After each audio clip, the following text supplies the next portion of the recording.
এটা এক ধরনের সিচুয়েশন তৈরি করা হতে পারে যে এখন জরুরি অবস্থা। আমার কাছে যেই জায়গাতে চিন্তা করবার জায়গাটা আছে বলে মনে হয় সোফার আমার পলিটিক্যাল এই স্ট্যান্ডে, সেটি হচ্ছে যে বাংলাদেশ আওয়ামী লীগের যে কার্যক্রম গুলো আছে সেটি বরঞ্চ আমার কাছে মনে হয় মনিটর করবার দরকার আছে। সেনাবাহিনী 50% সরিয়ে নিয়ে যাচ্ছে, আরো 50% সরিয়ে নিয়ে যাবে।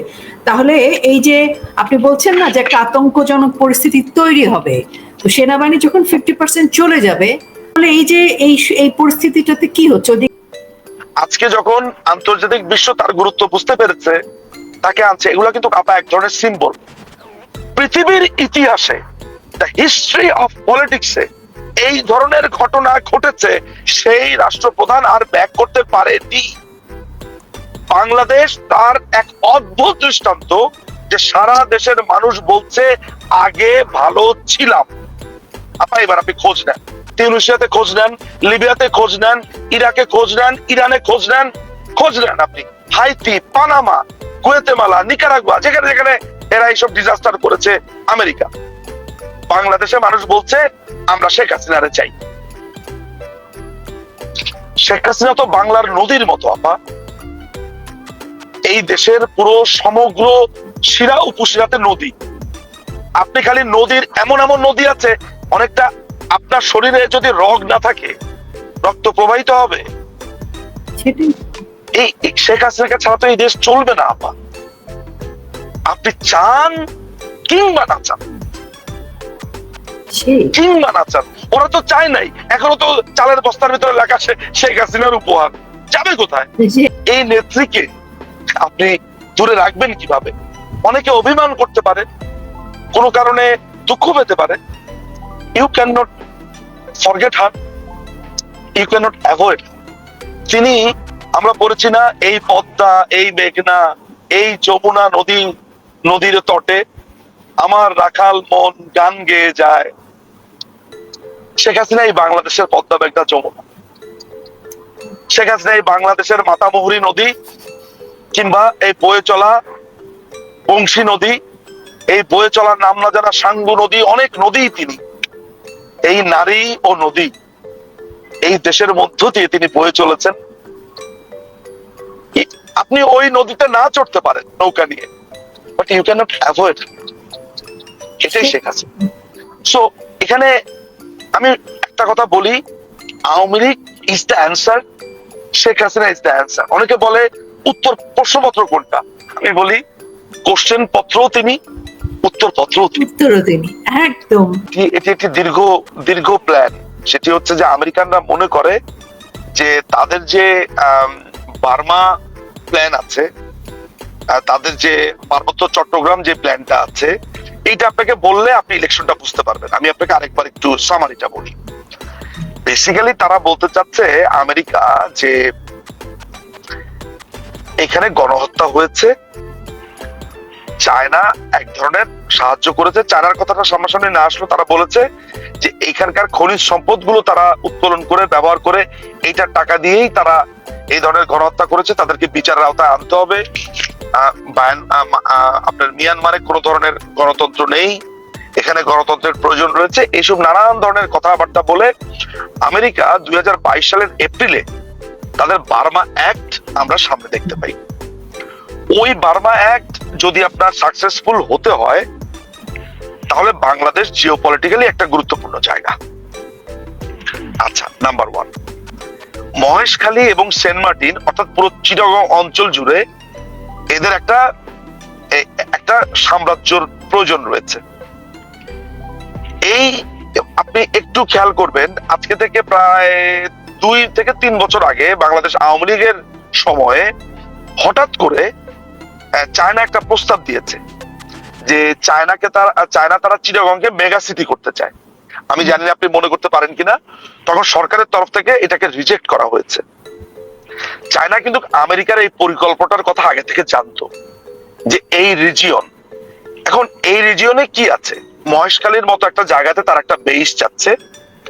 সেন্ট মার্টিনে তারা তাদের সৈন্যদেরকে রাখার জন্য বা ওইখানে একটা রেস্টের একটা জায়গা তারা চাচ্ছে, বা ওইখানে তারা একটা বেস চাচ্ছে, বাট সেটা এয়ার বেস না। এয়ার বেসটা তারা আসলে মহেশখালী অঞ্চলে করতে চায়।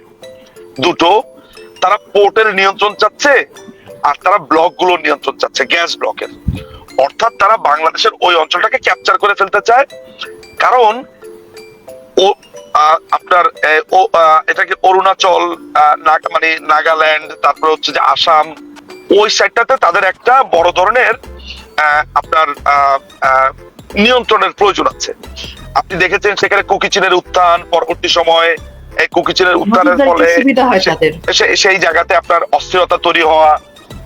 অন্যদিকে আপনার কোয়াডের ইস্যুটা তো আছে, যদিও ইন্দো প্যাসিফিক এখন অনেকটা ডেড ইস্যুর মতোই।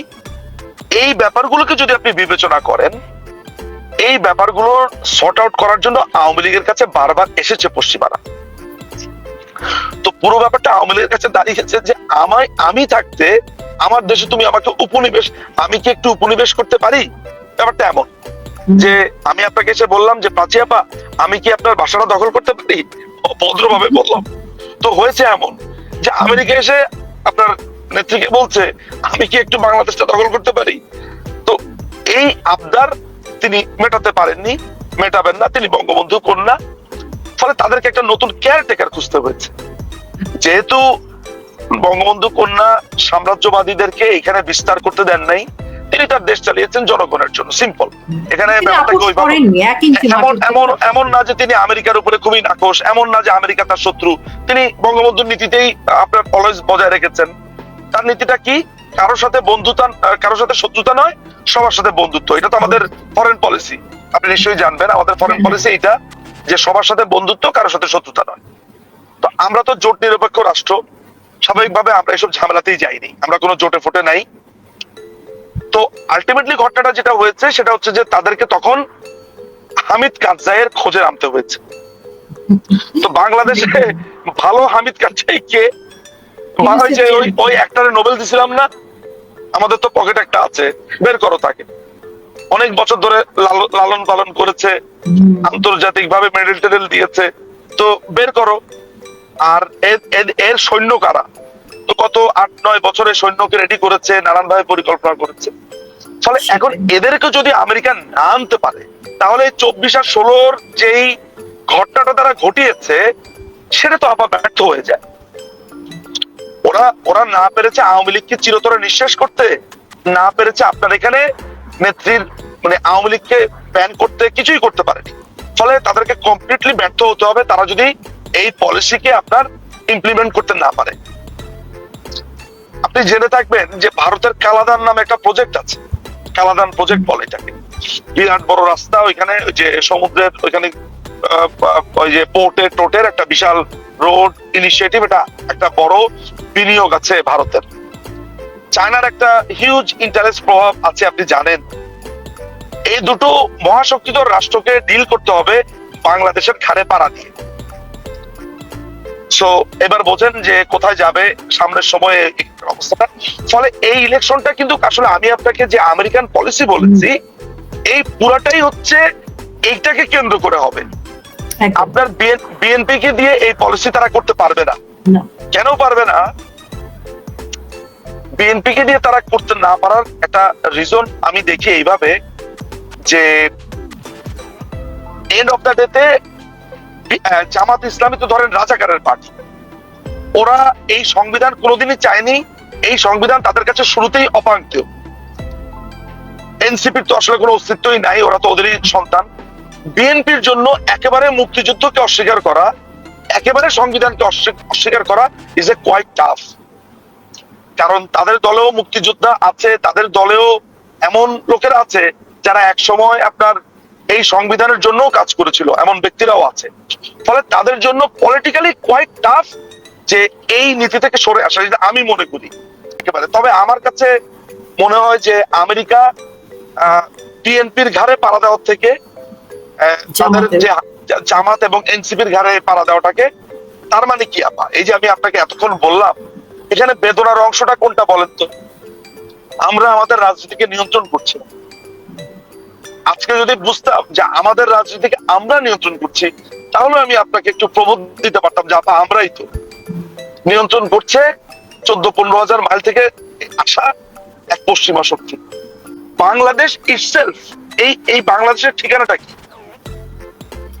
আমার কাছে আমরা বঙ্গবন্ধু এবং শেখ হাসিনা, এইটাই আমার বাংলাদেশের ঠিকানা হচ্ছে বঙ্গবন্ধু শেখ হাসিনা। যদি বঙ্গবন্ধু হয় পুরো একটা দেশ, সেই দেশের সুউচ্চ পাহাড় শেখ হাসিনা।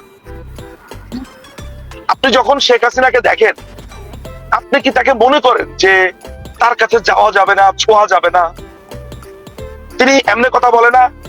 আমি নিশ্চিত আপনি দেখবেন, এই প্রাচী খাইছো, এই এখানে বসো, এখানে বসো, তোমার এইভাবে কথা বলেন না উনি। এই তুমি কাজ দিলা কেন, তুমি তোমার শরীর একটু খারাপ লাগতেছে, এই ওষুধটা খাও। এমনকি মির্জা ফখরুলকে দেখে তিনি বলেছেন যে আপনার শরীর এত দুর্বল লাগছেন কেন, কি হয়েছে, আপনার সমস্যা কি? জেনেছে ওনার প্রবলেম, সরকারি তহবিল থেকে ওনাকে বলেছেন যে আপনার সমস্ত চিকিৎসার ভার আমি নিচ্ছি। উনি তো আসলে বিএনপি, আওয়ামী লীগ এগুলোকে গণ্য করেন নাই, মানুষটাই এমন। অপরদিকে আপনি যদি অন্য প্রতিপক্ষের নেত্রীদেরকে দেখেন বা অন্যদেরকে দেখেন, আপনার মনে হতে পারে দূরদ্বীপবাসী এলিট, একেবারে বসে থাকা, কাছে যেতে পারে না, ছোঁয়া যায় না। আমরা নেত্রীকে দেখলে আইদার আমাদের চাচি মনে করি, আমাদের মামি মনে করি, ফুপু মনে করি। ওনাকে ডাকেও তো মানুষ এরকম, ফুপু ডাকে, আপা ডাকে, নেত্রী ডাকে। সো এই মানুষটা বাংলার জন্য প্রাসঙ্গিক।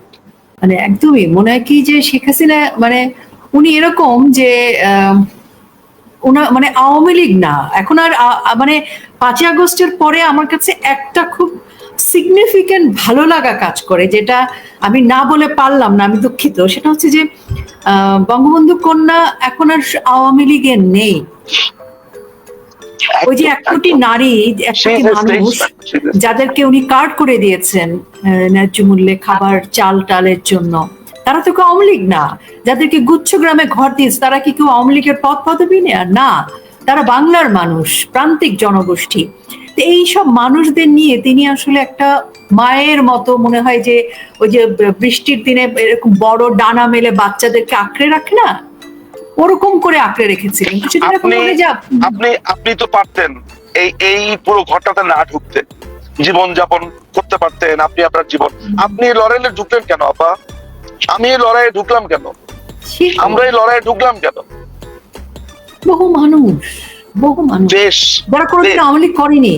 এক্স্যাক্টলি। আপনি মানে আমি তো আপনাকে ওই পাওয়ার স্ট্রাকচারে কখনো দেখিনি, আমি দেখিনি অন্তত। আর আমি তো, আপনারা আমার কথা জানেন যে আই ওয়াজ নট দেয়ার। আমার জীবন কেটেছে লাইব্রেরিতে। সো আমি যে কথাটা আপনাকে বলতে চাই, আমরা তো এই দেশটাকে বাঁচানোর জন্য এসেছি। আমি এই মুহূর্তে আমি আমার স্থানটা, আমি এক স্থান থেকে আরেক স্থানে যাচ্ছি, প্রায় ধরেন 450 মাইল। সেখানে আমি 2জন ব্যক্তির সাথে দেখা করব যারা এই রাজনীতিতে প্রাসঙ্গিক। কেমন? আমি ওই 2জন ব্যক্তির সাথে দেখা করবার পরে একটা বইয়ের দোকানে যাব, যেখানে আমি বইটা অর্ডার দিয়েছি। ওই দুটো আমাদের মুক্তিযুদ্ধ কেন্দ্রিক বই। এই যে আমার এই যাত্রাটা, এই যে আমার জার্নিটা, এই জার্নিটাকে তো আমি একা করছি না। আপনি হয়তো জানি না, এটাকে আপনি বলবেন যে এটা একটু তাত্ত্বিক হয়ে গেল, তাত্ত্বিক কথা হয়ে গেল। এই জার্নিটা কিন্তু আমি করছি, আমার কাছে মনে হচ্ছে যে অনেকগুলো মানুষ আমাদের দিকে তাকিয়ে আছে। এই যে যেখানে যাচ্ছি আপা, মানুষজন পরম আবেগে জড়িয়ে ধরছে, জানেন, পায়ে হাত দিয়ে সালাম করবার চেষ্টা করছে। আমি বলি, আরে করেন কি, পাগল নাকি? বুকে জড়িয়ে ধরছি, আসছে, কেঁদে দিচ্ছে। গতকালকে এক ভদ্রলোক আমার সাথে ফোনে কথা বলার সময় কেঁদে দিয়েছে। যে যাচ্ছি আপা, এই ঋণ শোধ করতে হবে, এই দেশকে বাঁচাতে হবে। একটা দেশ মুক্তিযুদ্ধের মাধ্যমে, একটা দেশ এইটা এইভাবে ফার্স্টেড হতে পারে না, হতে পারেই না। যেদিন বঙ্গবন্ধুর ভাস্কর্যের উপরে দেখেছি এরা পেশাব করছে, বা আমি আমার কাছে মনে হয়েছে যে জীবিত অবস্থাতে জাস্ট আমাকে মেরে ফেলবে। সবা বহুদূর যেতে হবে। তো আপনার দর্শকদেরকে আমার অনেক ভালোবাসা, প্রীতি এবং শুভেচ্ছা। এই যাত্রাতে আমরা জিতে যাচ্ছি আপা, আপনি নিশ্চিত থাকতে পারেন। আপনি আপনার দর্শকদেরকে জানিয়ে দিন, জয় সুনিশ্চিত। আমার মনে আছে আমরা ক্লাস 7 বা 8-এ একটা কবিতা পড়েছিলাম, সম্ভবত কবিতার নাম হচ্ছে জাস্টিস বা সামথিং, যে একজন দেশপ্রেমিক যখন তার শহরে ঢুকলেন, তিনি দেখতে পেলেন তার যে ওই যে জাস্টিস যে এমব্লেমটা আছে, ওই যে ব্লাইন্ড জাস্টিসের যে মূর্তিটা আছে, ভাস্কর্য, সেটি ভেঙে পড়ে আছে। মানে ওইটা দিয়ে সিম্বলাইজ করা হয়েছে যে রাষ্ট্রের বিচার ব্যবস্থা ভঙ্গুর, আর যারা অপাঙ্ক্তেয় তারা তখন রাষ্ট্র ক্ষমতায়। আমাদের দেশের এই একটা চাচাকে যদি আমি বিবেচনায় ধরি, কিংবা যেই নারীকে আমি দেখেছি চিৎকার করে বলতে আমি আগেই ভালো ছিলাম, এগুলো সিম্বল। ফলে এই জায়গাটা আপনার একটা জিনিস বলে দিচ্ছে যে মানুষ তার যেই সাম্প্রতিক পরিবর্তন, এই পরিবর্তনের আকাঙ্ক্ষার যেই কথাটা ওরা বলে এসেছে, সেটি ফেল করেছে। আসলে মানুষকে এক ধরনের ফলস হোপের কথা বলা হয়েছে। মানুষ যখন দেখলো যে এখানে আরেকটা ব্যাপার কিন্তু ট্রিগার করেছে আপা, এখানে আপনার মতো মানুষদের একটা বড় অবদান রয়েছে। কেন অবদান রয়েছে আমি বলবো। ধরেন আপনারা যারা এই মানুষকে ঐক্যবদ্ধ করছেন, এই যে ধরেন আমাকে আপনি একটা কথা বলার সুযোগ করে দিয়েছেন, আপনি নিজেও এই পরম ভয়ঙ্কর সময় আপনি যখন 15ই আগস্টে ফুল দিতে গেলেন, আপনার উপরে যখন আক্রমণ হলো, এটার কিন্তু একটা রিপারকেশন আছে। রিপারকেশনের জায়গাটা কোথায়? মানুষজন দেখলো একজন মানুষ ফুল দিতে গেছেন, শ্রদ্ধা জানাতে গেছেন, তাকে সেখানে মারছে। এই যে ফেসিজম, এই ফেসিজমটা মানুষকে কোনো না কোনো ভাবে ট্রিগার করেছে। তাহলে প্রথম কথাটা কি বললাম? অর্থনৈতিক ভাবে আপনাকে ক্যাপচার করে ফেলা, অর্থনৈতিক ভাবে আপনাকে পঙ্গু করে ফেলা, আপনার ইমোশনটাকে নানান ভাবে আপনার দমানো, মুক্তিযুদ্ধের পুরো হোল স্পিরিটটাকে নস্যাৎ করে দেওয়া, আর সর্বোপরি গুন্ডামি, একটা রাষ্ট্রীয় গুন্ডামি চারদিকে যখন আছে। আপনার কলিগদেরকে, যিনি অভিনয় করেছেন, যিনি নাটক করেছেন, তার নামেও মামলা। আমি নাম বলবো না। আমি সেদিন অস্টিনে, মানে টেক্সাসে আমাদের কিছু অভিনয় শিল্পী আছে, আপনি সবাইকে চেনেন, অত্যন্ত নামকরা অভিনয় শিল্পী। তাদেরকে আমি বলেছি, ভাই আপনার এগেইনস্টে মামলা কেন? বলে যে ভাই আমি একটা থিয়েটারে এইটার অভিনয় করেছিলাম। আমি বললাম বলেন কি, দেখি তো কি কি নাটক করেছেন। বেইলি রোডে মহিলা সমিতির মঞ্চে নাটক করেছিলেন, মানে মঞ্চ নাটক। ওই মঞ্চ নাটকের কারণে তার নামে 4টা মামলা হয়েছে। অত্যন্ত স্বনামধন্য অভিনেতা, শুধু উনি একা না, আরো অনেকেই। তো বিস্ময় হয়ে যাওয়ার মতো ব্যাপার। ফলে এগুলো কিন্তু ট্রিগার করেছে মানুষকে এইটা বলার জন্য যে নেত্রী আজও প্রাসঙ্গিক। আমি